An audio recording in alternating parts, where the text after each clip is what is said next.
বাপিদা আজকে এখান থেকে প্রথম কনস্টিটিউয়েন্সিতে যাবেন, আর এখান থেকে উনি দক্ষিণেশ্বরে যাবেন, সেখানে মায়ের আশীর্বাদ নিয়ে কনস্টিটিউয়েন্সিতে গিয়ে ঢুকবেন।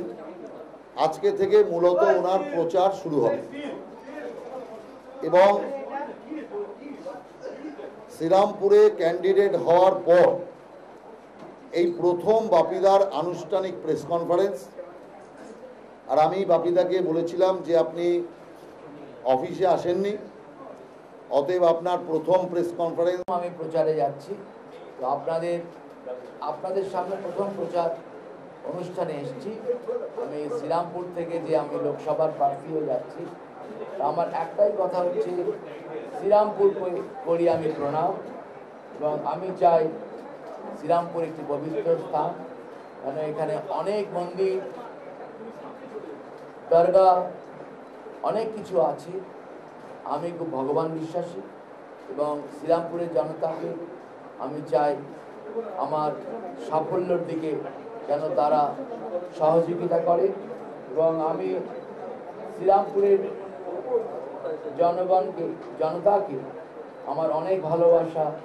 শ্রীরামপুরের জনতা থেকে আমি চাই আমার অনেক ভোটের আশা। এটা দিয়ে আমি যাত্রা শুরু করছি। আপনারা এসেছেন, ধন্যবাদ। আর আমার এত ভালো লাগছে বিজেপির অফিসে এসে আমি আজকে প্রথম প্রচার শুরু করলাম। Thank you Rahulji. রাহুলজি একটা বিরাট প্রার্থী, আমিও আসবো আপনার সাথে, কোনো ব্যাপার নেই। যেখানে ভাই ভাই তো रहेगा। राहुल दा के साथ मैं भी हूँ। और শ্রীরামপুরের যত বাঙালি অবাঙালি হিন্দু মুসলিম যারা আছেন সবাইকে আমার একটাই কথা, যে বাপিদা হচ্ছে, আমি সারা বিশ্বে আমি ঘুরে বেড়াই। একটা কেউ বলেছিল যে বাপি লাহিড়ী কি কমল পদ্ম ফোটাতে পারবেন শ্রীরামপুরে? নিশ্চয়ই আমি শ্রীরামপুরের ঘরে ঘরে পদ্ম ফুল ফোটাবো। এটাই আমার মন থেকে একটা ইচ্ছে। আর আমি শ্রীরামপুরের প্রতিনিধি হয়ে কেন্দ্রতে যাব, এবং এবার কেন্দ্রতে মোদিজির যা লহের, যা বিজেপির যা লহের, আমাদের কেন্দ্রতে আমরাই আসব। তো তখন আমি নিশ্চয়ই শ্রীরামপুরের একজন প্রতিনিধি হয়ে আমি যদি শ্রীরামপুরের জন্য অনেক কিছু করতে চাই, সেটা ভারতের ম্যাপের মধ্যে শ্রীরামপুরকে একটা টুরিস্ট পর্যটক হিসাবে, টুরিস্ট জায়গা হিসাবে আমি তাকে ফোকাস করব।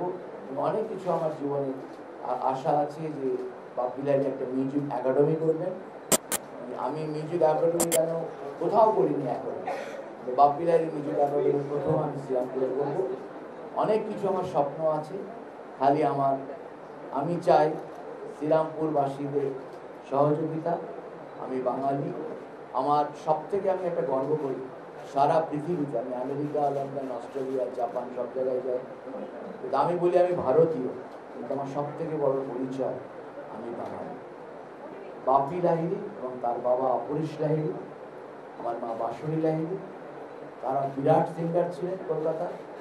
শুধু 40 বছর ধরে আমি বম্বেতে আছি, কিন্তু মনটা পড়ে থাকে সবসময় কলকাতার জন্য, পশ্চিমবাংলার জন্য। আর আমার